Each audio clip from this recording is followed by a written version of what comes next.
For those that don't know me, I'm newly appointed, or I have been for the last 2 months, as a Provincial Police Commander. My name is Amanda Cates, and first of all, I'd like to say thank you to the Provincial Administrator and the Disaster Coordination Centre. We've worked hand in hand in response to this incident that happened on the 18th of July. The Provincial Administrator has covered everything in relation to the search and to where we are now. And I'd just like to give people an idea of what the next process is. On Thursday last week, we were told that the bodies were decomposed, and my belief is that everybody who is found deserves an identity. So I reached out to Port Moresby, our RPNGC headquarters, and requested a specialist DVI team, which is Disaster Victim Identification. And they came back with, we have an excellent disaster victim identification team in Port Moresby, but what we also have is a forensic pathologist. The forensic pathologist has over 17 years in his field, and he's an expert. What he does is use techniques to identify the victims forensically. He does this by having a staged approach with the first level, which is identification through clothes, through jewellery, through scars, through tattoos, to a process where it involves taking the DNA, and the DNA will determine to the nth degree if this person is who we think it is. If he can be satisfied that he's got enough evidence to identify those, the DNA doesn't need to be taken. But in 1 or 2 cases, it may be unclear. So it's going to be the stage where DNA may be needed from the victim and also possible family members.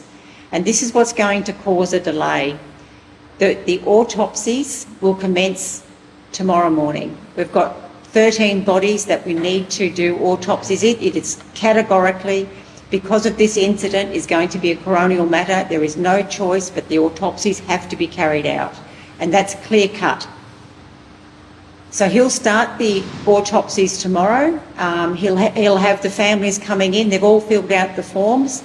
And if he's satisfied of the identification, it's going to be a quick process, probably 1 autopsy in the morning, 1 autopsy in the afternoon. But if we can, if he works hard and he's got the team around him, we may be able to do 2 autopsies in the morning and 2 autopsies in the afternoon.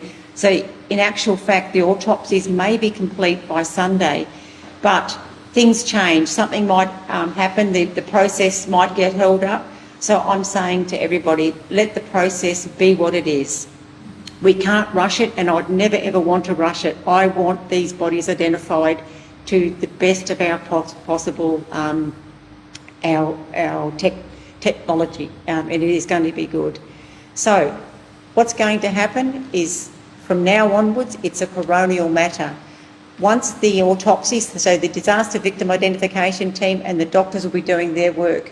At the same time, our criminal investigation department are going to continue to gather evidence. They're going to the initial departure point from Pang Pang Island. They're going to regain statements from Bai.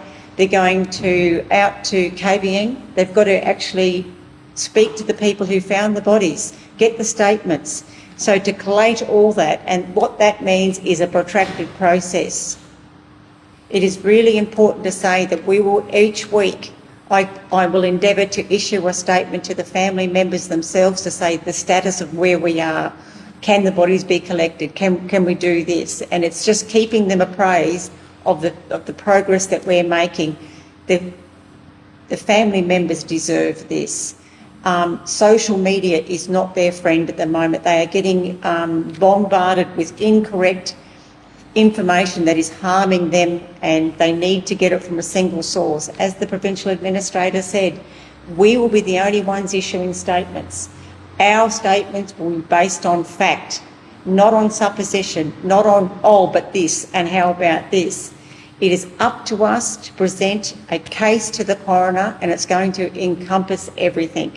So that's where we are at the moment. Each week I will make sure I've got all the immediate contacts and everything like that. The provincial administrator will give them to me, and we will consult before we issue that statement to say that we're both on the same page.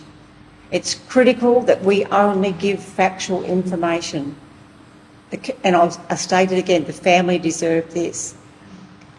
And just before I finish up, I'd really, again, like to reiterate that without New Ireland doing what they did, we wouldn't be where we are today.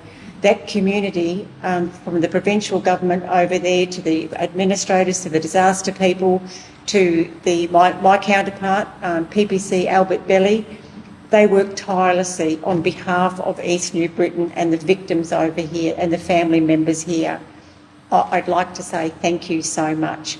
And secondly, I'd like to thank Manalus Aviation. They weren't assured what they were going to do, but they wanted to finish the job. So on Sunday, they retrieved the last of the 6 bodies in 2 quick trips to bring everybody home that we've got at the moment. So to Manalus Aviation, Jürgen in particular and his team, thank you. And I'll leave it there. And I think let's just go forward and factual information, and reach out to me and the provincial administrator if you've got questions. Thank you.